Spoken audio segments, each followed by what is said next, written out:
বুন্দিয়া বানাইতেছি আমরা।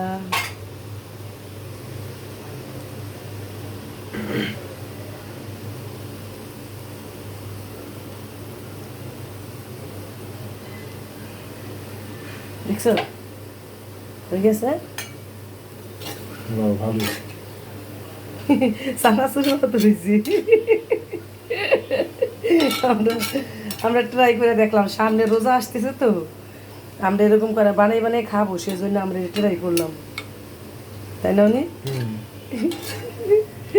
আমাকে যত দুষ্টামি দেখাও। এই যে বানাইছি কতটি আমি, এই যে কতগুলো বানাইছি, চানাচুর হয়ে গেছে উনি।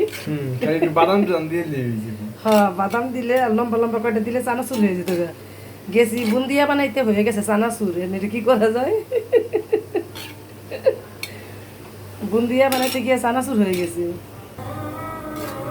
ভালো করে ভাজতে হবে, না ভাজলে বেসনের গন্ধ আসবে।